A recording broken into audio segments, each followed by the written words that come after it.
5월 14일 예수소망교회 주일 예배 말씀 베드로전서 3장 13절에서 22절까지의 말씀입니다.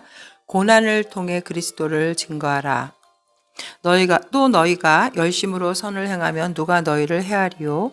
그러나 의를 위하여 고난을 받으면 복 있는 자니 그들이 두려워하는 것을 두려워하지 말며 근심하지 말고 너희 마음에 그리스도를 주로 삼아 거룩하게 하고 너희 속에 있는 소망에 관한 이유를 묻는 자에게는 대답할 것을 항상 준비하되 온유와 두려움으로 하고 선한 양심을 가지라.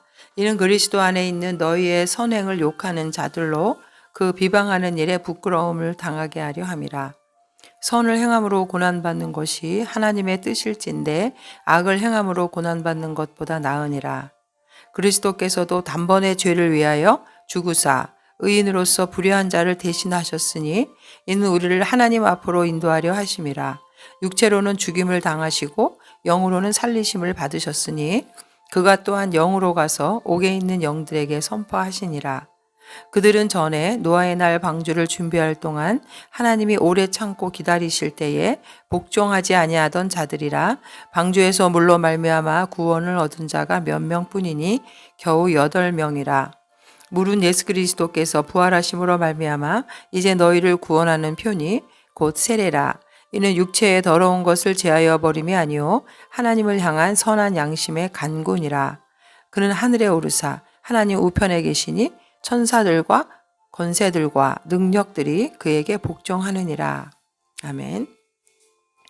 우리가 사람들에게, 불신자들에게 전도할 때 전도지로 전도하는 것보다 그 그리스도인의 삶으로 전도하는 것이 더 효과가 크다고 말합니다.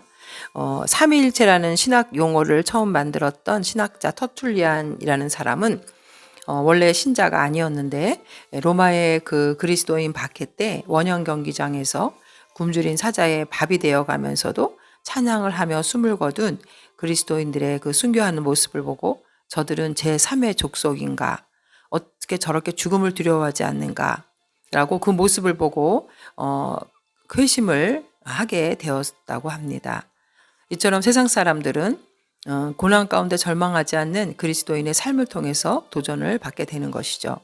오늘 말씀은 선을 행하는 사람들이 고난받는 그 현실에 대해서 베드로는 예수님의 가르침에 따라 살고 의를 행하는 사람의 박해를 받게 되지만 이러한 사람이 복 있는 사람이며 그들에게 위로하며 격려하면서 쓴 서신입니다. 성도가 이 땅에서 필연적으로 당할 수밖에 없는 고난에 대한 바른 인식, 또 어떻게 그 고난을 이겨내야 하는지, 먼저 의를 위해서 고난당하는 성도의 그 복됨, 그리고 의를 위해서 고난당하신 그리스도의 모범에 대해서 말하고 있습니다. 베드로전서 3장 13절에서 또 너희가 열심으로 선을 행하면 했을 때 이 또는 앞의 문장 12절을 연결해서 결국 고난받는 성도들을 위로하면서 주의 눈은 의인을 향하시고 그의 귀는 의인의 강구에 기울이시되 주의 얼굴은 악행하는 자들을 대하시느니라 하였느니라와 연결되어서 하나님을 신뢰하고 선을 행하는 자들을 하나님이 도와주신다는 것, 그래서 아무도 해칠 자가 없다는 것으로 연결이 됩니다. 실제로 이 서신을 읽은 당시에 그리스도인들은 로마의 그리스도인들은 그들이 그리스도를 믿는다는 이유로 현실 속에서 많은 어려움을 경험했습니다. 베드로전서 4장 14절에도 보면은 너희가 그리스도의 이름으로 치욕을 당하면 복 있는 자로다. 영광의 영 곧 하나님의 영이 너희 위에 계심이라. 너희 중에 누구든지 살인이나 도둑질이나 악행이나 남의 일을 간섭하는 자로 고난을 받지 말려니와 만일 그리스도인으로 고난을 받으면 부끄러워하지 말고 도리어 그 이름으로 하나님께 영광을 돌리라 라고 말하고 있습니다. 오늘 말씀을 통해서 성도가 고난을 통해서 그리스도를 증거하는 삶이란 어떤 것일까요? 첫 번째는 13절의 말씀을 통해서 너희가 열심으로 선을 행하면 누가 너희를 헤아리요. 그리스도인은 열심히 선을 행하면서 예수를 드러내야 한다고 말합니다. 성도들을 못살게 하고 조롱하며 박해하는 자가 있다는 것이 전제하에 말하는 것이죠. 열심히 선을 행한다는 것은 선의 열광자가 된다는 제로테스란 단어인데 그냥 평범하게 선을 행하는 것이 아니라 아주 열심으로 선을 행하는 자가 되어야 그 행악하는 자들의 마음을 녹일 수 있다는 것입니다. 우리가 요한계시록 3장 15절에 보면은 라오디게아 교회에게 준 말씀인데, 내가 내 행위를 아노니 내가 차지도 아니하고 뜨겁지도 아니하도다. 내가 차든지 뜨겁든지 하기를 원하노라. 내가 이같이 미지근하여 뜨겁지도 아니하고 차지도 아니하니 내 입에서 너를 토하여 버리리라. 이렇게 말씀하십니다. 그리고 열심히 선을 행한다는 것은, 이 열심은 자신의 이익과 불이익을 따지지 않고 선을 추구하는 삶입니다. 선을 행하는 것에 열심을 내면 우리에게 닥치는 불필요한 고난을 막을 수가 있죠. 죄를 지어서 받는 고난, 악을 악으로, 욕을 욕으로 갚아서 받는 고난을, 이런 불필요한 고난을 우리는 막을 수가 있습니다. 그러나 복된 고난은 14절에 말씀하는 의를 위하여 고난을 받으면 복이 있는 자니, 선한 양심을 가지고 예수님의 십자가와 부활을 증언할 때 받는 고난을 말합니다. 우리에게 이 선한 양심은 도덕적으로 우리를 감시하는 체계죠.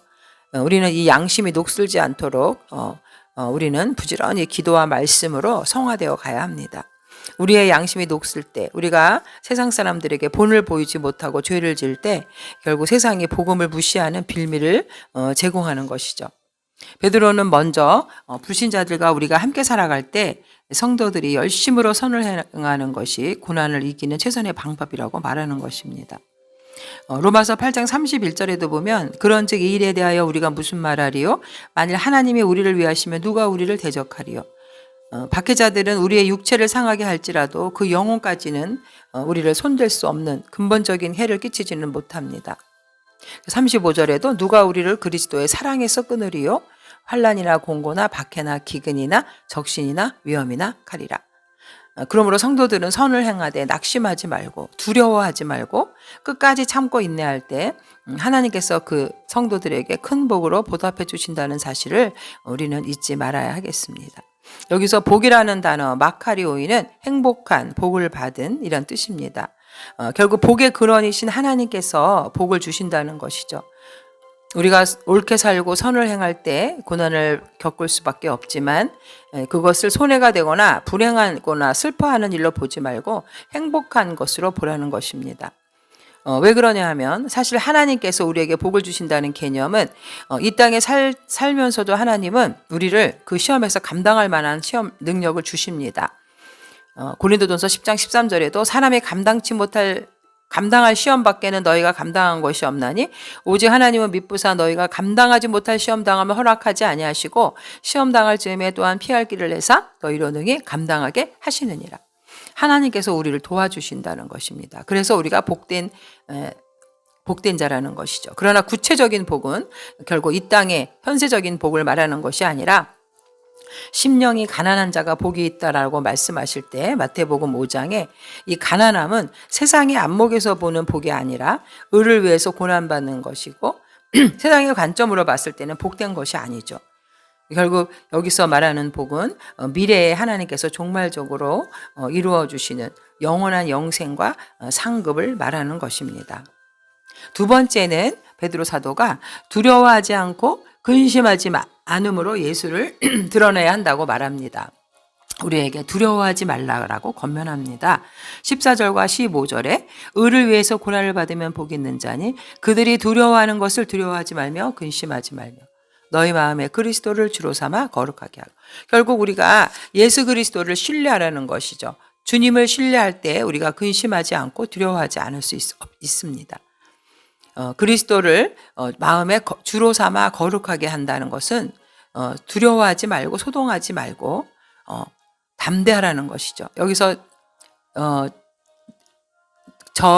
너희는 그들이 두려워하는 것을 두려워하지 말라 했을 때 이 그들은 세상 사람들이 말하는데, 그들이 두려워하는 것은 결국 물질적 손해, 세상 권력, 우상, 병, 죽음 등을 그들이 두려워하는데, 성도는 그런 것을 두려워하거나 마음이 동요돼서는 안 된다는 의미도 있지만, 더 근본적으로는 그들이 우리 성도들을 핍박할 때 우리는 하나님과 그리스도를 모시는 전능의 손에 의탁하는 자들이기 때문에, 주님의 사랑과 전능을 믿기 때문에 염려와 근심과 공포가 우리 마음에서 사라져야 한다는 것입니다.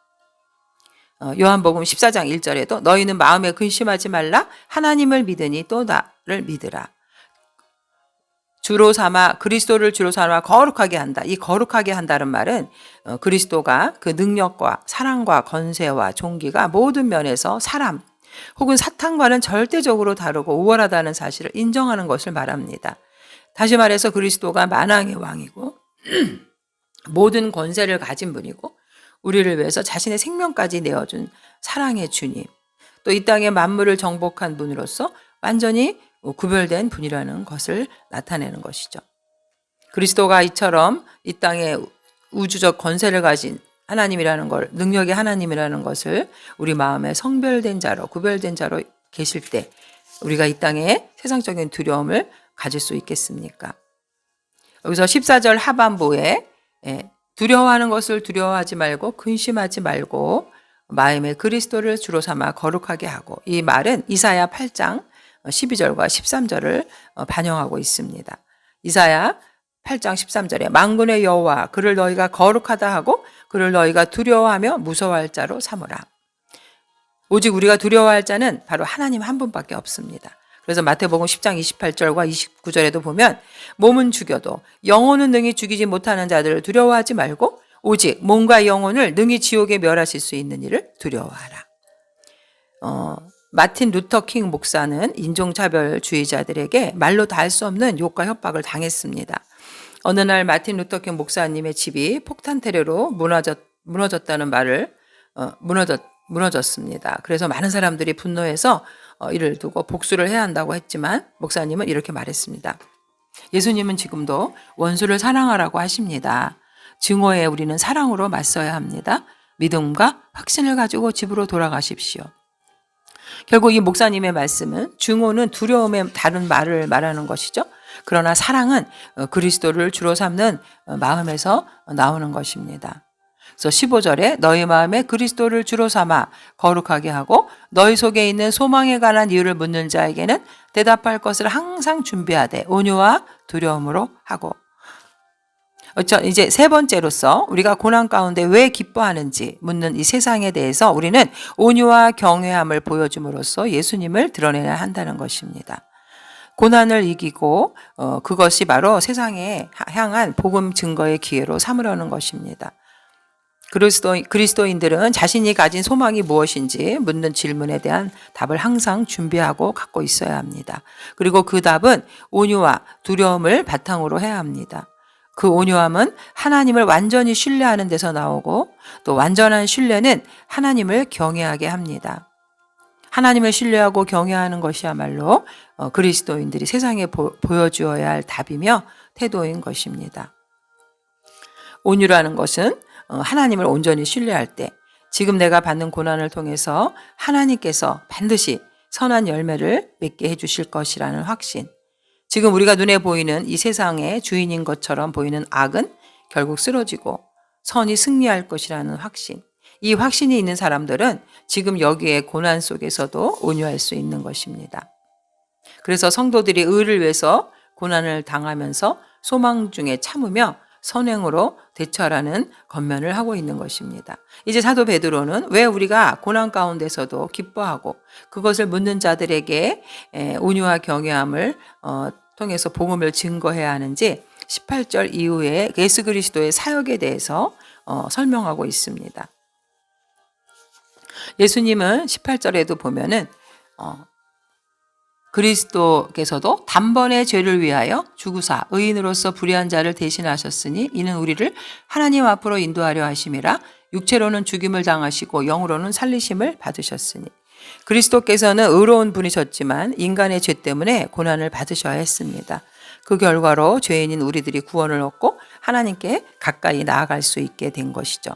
결국 우리를 위해서 고난을 기꺼이 감당하는 예수님의 이런 모범은 다른 사람들이 구원을 얻도록 하기 위해서 복음을 증거하고 고난까지도 기꺼이 감당하게 하는 삶을 우리로 하여금 살게 하는 것입니다. 그 사도 바울은 골로새서 1장 24절에도 나는 이제 너희를 위하여 받는 괴로움을 기뻐하고 그리스도의 남은 고난을 그의 몸된 교회를 위하여 내 육체에 채우노라. 그리스도는 이처럼 육신으로 오셔서 죽음을 통해 십자가 죽음으로 고난을 받으실 뿐 아니라 19절에 보면은 그가 또한 영으로 가서 옥에 있는 영들에게 선포하시느라. 영으로 불순종하고 불복했던 자들에게까지 부활의 승리를 전파하셨습니다. 그리스도의 죽음은 결국 우리 죄인들을 위한 그런 대속의 대가였죠. 우리의 죄악으로 인해서 우리가 받아야 할 형벌의 값을 예수님은 대신 자신이 지불해 주셨습니다. 이것이 바로 의인으로서 불의한 자를 대신하셨다는 말씀이죠. 옥에 있는 그리고 예수님은 십자가에서 또 고난 받으시고 다시 부활하심으로 영으로 선포하셨다. 여기서 영으로 가셨다는 것은 부활하신 몸, 영의 몸을 말하는데 육체로는 죽임을 당하셨지만 부활하셔서 그 영의 몸으로 지옥에 있는 옥에 있는 영들에게 선포하셨다는 것입니다. 여기서 옥에 있는 영들은 누가복음 16장 23절과 24절에 부자와 나사로 이야기가 나오죠. 그가 음부에서 고통 중에 눈을 들어 멀리 아브라함과 그의 품에 있는 나사로를 보고 불러 이르되 아버지 아브라함이여 나를 긍휼히 여기사 나사로를 보내어 그 손가락 끝에 물을 찍어 내 혀를 서늘하게 하소서 내가 이 불꽃 가운데 괴로워하나이다. 결국 하나님을 믿지 않고 지금 영적으로 지옥에서 갇혀있는 그런 불순종의 영들을 말합니다. 베드로후서 2장 9절에서 주께서 경건한 자는 시험에서 건지실 줄 아시고 불의한 자는 형벌 아래 두어 심판날까지 지키시며 죽은 후에 처벌의 장소에 있는 불신자들을 말하고 있습니다. 그리고 이 옥에 있는 영들은 20절에 그들은 전에 노아의 날 방주를 준비할 동안 하나님이 오래 참고 기다리실 때에 복종하니 아니하던 자들이라. 복종하지 아니하는 자들이라고 옥에 있는 영을 설명합니다. 그래서 결국 그리스도께서 영으로 옥에 있는 영들에게 가셨다는 말씀은 그리스도께서 부활의 몸으로 지옥에 있는 불신자들을 구원하기 위해 지옥에 가셨다는 것이 아닙니다. 일단 우리는 구원받는 것은 이 땅에서만 기회가 있는 것이죠. 결국 부활하신 그리스도께서 불신자들에게도 그들의 불신이 어리석었다는 것을 드러내주고 선포하시면서도 성도들에게는 영생의 부활이 있을 때까지 우리에게 위로와 소망이 있다는 것을 선포한 것으로 우리는 해석을 해야 합니다. 베드로가 그리스도께서 직접 받은 육체와 영혼의 고통으로 능히 자기 백성에게 구원과 복락을 주실 수 있는 분이라는 것을 선포하기 위해서 나타내기 위해서 그리스도께서 영으로 옥에 있는 영들에게 가셨다라고 말하고 있습니다. 왜냐하면 베드로는 성과 의를 위해서 행하면서도 고난받는 성도들이 복 있는 자들이고 소망을 가진 자들이라고 말하면서 그 고난이 하나님의 뜻이었기 때문에 낙심하지 말 것을 격려하기 위해 이 말을 하고 있는 것입니다. 그리고 노아의 홍수 사건을 통해서 하나님의 인내를 말합니다. 하나님이 오래 참고 기다리실 때에 결국 하나님은 베드로후서 3장 10절에도 보면은 9절도 주의 약속은 어떤 이들이 더디다고 생각하는 것 같이 더딘 것이 아니라 오직 주께서는 너희를 대하여 오래 참으사 아무도 멸망하지 아니하고 다 회개하게 이르기를 원하시느니라. 노아 시대를 통해서 말세의 심판을 예표하고 있고 결국 하나님은 예수님의 그 재림을 통해서 많은 자들이 구원 얻기를 바라신다고 이 예를 들어서 베드로는 말하고 있습니다. 결국 노아는 최종적으로 소수의 다른 사람들과 함께 구원을 받았는데 8명으로 말하죠. 이 숫자가 이렇게 적다라는 것은 결국 그들의 숫자가 적을지라도 그리스도는 반드시 승리하였고 모든 것이 그분의 복종하기 때문에 역시 성도들 역시 최종적으로 구원을 받게 될 것이라고 격려하는 것입니다. 베드로전서 3장 22절에 그는 하늘에 오르사 하나님 우편에 계시니 천사들과 권세들과 능력들이 그에게 복종하느니라. 결국 이 노아의 홍수 사건은 우리에게 홍수가 마침내 임했던 것과 마찬가지로 최후의 심판도 분명히 우리가 사는 이 세상에 도래할 것이며 그리스도는 궁극적으로 우주의 모든 악을 이기고 승리할 것을 우리에게 말해주고 있습니다. 결국 인간을 사랑하셨던 그리스도는 마침내 하나님께로부터 건세와 영광과 존귀를 받으셨습니다. 22절에 그는 하늘에 오르사 하나님 우편에 계시니 천사들과 권세들과 능력들이 그에게 복종하느니라. 결국 예수님은 하나님 보좌 우편에서 만물을 다스리는 분이 되신 것입니다. 결국 예수님의 부활은 죽음과 죄에 대한 심판의 영역으로부터 단번에 이루신 영원한 출구를 말하고 그분의 부활 안에서 예수 그리스도와 우리의 연합은 하나님이 우리에게 새 생명을 주시는 것으로 설명되고 있습니다. 베드로전서 1장 3절에도 보면 우리 주 예수 그리스도의 아버지 하나님을 찬송하리로다. 그의 많으신 긍휼대로 예수 그리스도를 죽은 자 가운데서 부활하게 하심으로 말미암아 우리를 거듭나게 하사 산 소망이 있게 하시며.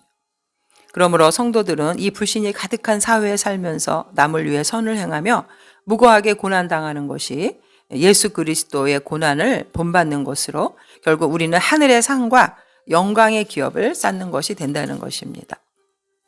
예수님의 부활 승천은 결국 우리 예수님과 연합한 우리의 미래적 승천과 그분과 함께 우리도 다스리고 통치한다는 것을 말합니다. 데살로니가전서 4장 16절과 17절에 보면 주께서 호령과 천사장의 소리와 하나님의 나팔 소리로 친히 하늘로부터 강림하시리니 그리스도 안에서 죽은 자들이 먼저 일어나고 그 후에 우리 살아남은 자들도 그들과 함께 구름 속으로 끌어올려 공중에서 주를 영접하게 하시리니 그리하여 우리가 항상 주와 함께 있으리라. 하나님 자녀의 권세가 결국 우리도 주님과 함께 통치하며 우리에게 주어진다는 것이죠. 우리는 이 하나님의 자녀로서 부활 소망을 가진 하나님의 자녀로서 이 세상을 두려워하면 안 됩니다. 잠시 동안의 고난은 영원한 영광과 비교할 수 없다고 로마서 8장 18절에 생각하건대 현재의 고난은 장차 우리에게 나타날 영광과 비교할 수 없도다라고 말합니다. 그리스도인이 어떤 사람인가에 대해서 말하는 것은 결국 예수님이 누구인가에 대해서 말하는 것과 같습니다. 예수님이 누구신지 드러내는 것은 세상을 향해 답하는 그리스도인의 삶밖에는 없다는 것을 깨닫고 우리 모두 그리스도의 증인으로 고난을 이기며 능력의 증인으로 살아가는 자녀가 되시기를 주님의 이름으로 축원드립니다. 아멘.